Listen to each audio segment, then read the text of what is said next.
With every election, there's a wave of celebrity reactions, but nothing stirred Hollywood quite like Trump's victory. Before the elections, celebrities rallied and supported for Kamala Harris. But for some, it was more than just support. They vowed to leave the country if Trump won. From famous actors to music icons, these stars declared they'd head for the exit if things didn't go their way. We will be exploring who were they, and did they stay true to their word. And let me tell you guys, it is not the first time people or celebrities doing this, yes. Last time in 2016, there spoke other who also stay tuned as we reveal the list of celebrities who threatened to leave America if Trump took office. If that mother becomes president, I move my black ass to South Africa. Danica, to those who said they want to leave the country, I want a list of those people.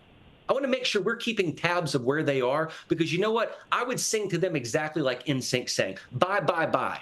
Don't let the door hit you on the way out. Make good on your promise and get the hell out. Some celebrities said they will leave the country. There are several posts, including Andrew Tate, who took Twitter and exposed all celebrities who said they're going to leave America, which we will see in latter half. But there are some others who took things to the very extreme, as far as threatening to harm themselves. Unlike what happened in 2016, it's like these celebrities will really go this time, since Trump has won the elections. As the names of these Hollywood celebs keep increasing every day, Republicans are making a mockery of a lot of them on X, just to make sure they keep to their promise of leaving. Grant Cardone tweeted, "I am offering my jet to all crying liberals who promise to leave the USA in case of Trump victory. If you want to arrange your flight, have your people email my people," and even given his mail. And another user with the handle The Tesla Bull retweeted a hilarious image. Liberal airline now taking reservations for flights out of America. Republican actor Mark Wahlberg is quoted to have called out a number of these Hollywood Democrats, saying, "If you don't like the USA, please leave and take your friends with you." And just when we thought that was all, a user with the handle EM_highlights shared a video of Andrew Tate taking it very personal.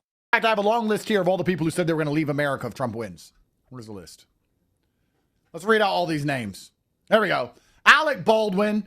These is the list of people who said they're going to leave the country if Trump wins. And of course, they were all lying. They're going to stay exactly where they are because they're fucking retards. Whoopi Goldberg, John Legend, Chrissy Teigen, Rob Reiner. As several of these big names are declaring they're ready to exit the U.S. entirely, the discontent in Hollywood is fierce, and some stars are saying another term under Trump means they'll look for homes abroad.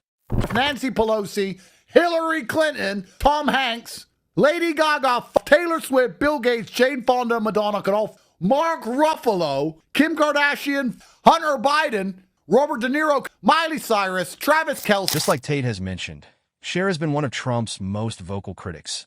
Reportedly said she'll leave the country, though she jokingly mentioned places as far as Jupiter. She revealed this in a recent interview with Rolling Stone, where the singer said she almost had an ulcer the last time Trump won in 2016.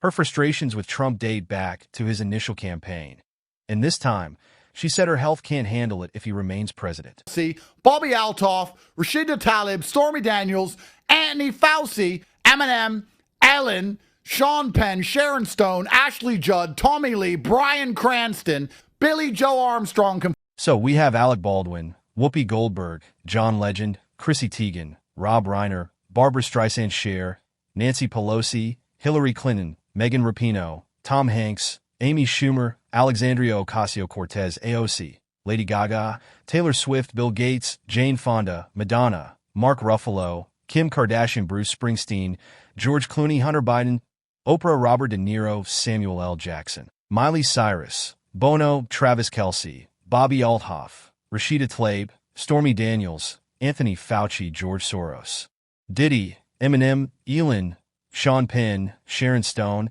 Ashley Judd, Tommy Lee, Bryan Cranston, Billy Joe Armstrong. It's funny how Miley Cyrus is also back on the list, repeating her 2016 sentiment by saying she can't envision staying under Trump's rule. Back then, she used social media to voice her opposition, and this time it's no different. She's made clear she's not bluffing. But did Miley Cyrus ever leave like she said back in 2016? I don't think so. Because 1 year later, during an interview with NME, Miley said the following words. "And trust me, I hear every day on my Instagram, Just leave already. When are you going to leave? Well, that's not going to be any good. Does it really matter where I am? Because wherever I am, my F***king voice is going to be heard, and I'll make sure of it. Bo, have any of these elites actually stopped to ask themselves not how Donald Trump won the election, but why? Because that is key here. Well, there needs to be an introspection. There needs to be a whole recalibration of thought. But I'm fearful that that won't happen because of arrogance. These elites think that they can tell people how to think, how to vote, what emotions to have. They prey on voters' emotions.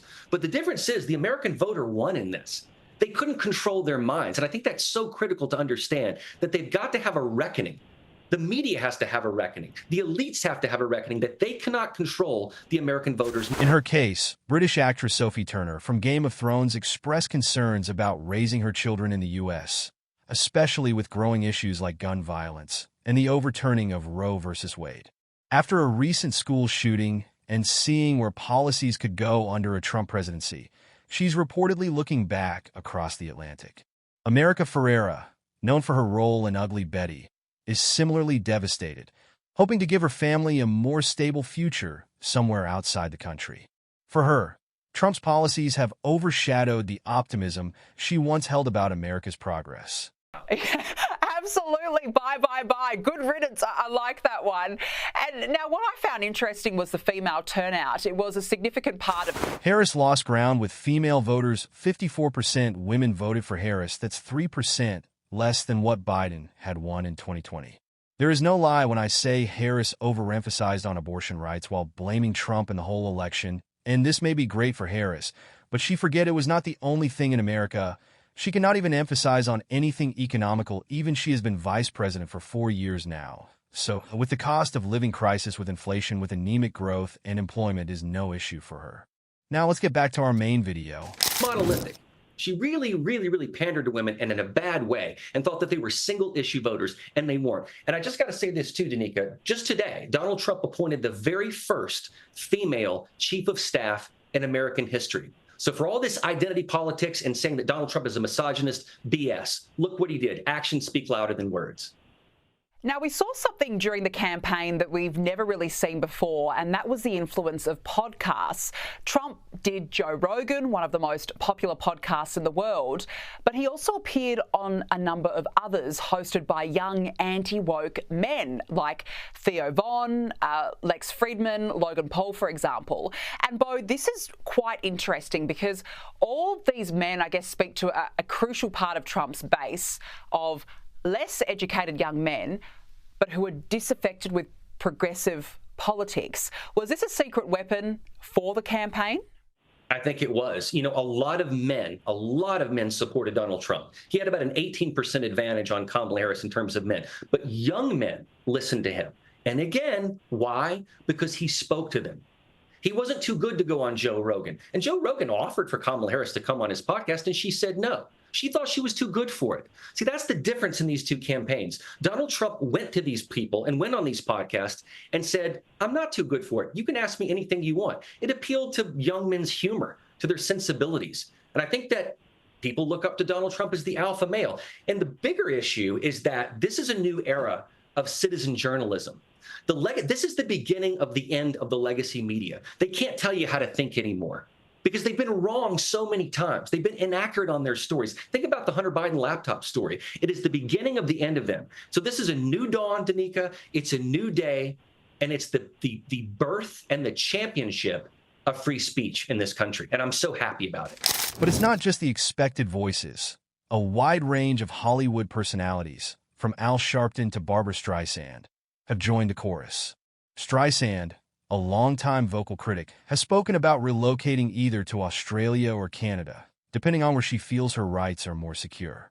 Each new voice adds to the collective sense of Hollywood resistance against Trump's policies, making it clear this isn't a trend that's cooling off soon. Now, we're all watching and waiting to see if and when their private jets will leave Hollywood anytime soon. And this Sky News anchor pretty much sums it all up. Danica, to those who said they want to leave the country, I want a list of those people. I want to make sure we're keeping tabs of where they are, because you know what? I would sing to them exactly like NSYNC sang, bye, bye, bye.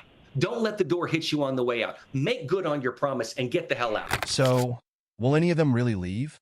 Only time will tell. But for now, the stage is set for a political showdown where Hollywood's disappointment is as dramatic as can be. For Trump supporters, though, this wave of celebrity protests may only reinforce their belief that Hollywood is out of touch with American values. As we wrap up this video, I would recommend you to click the video on your screen to see more of how liberals completely melted down over Trump's win. Make sure to watch that to enjoy it thoroughly. See you next time.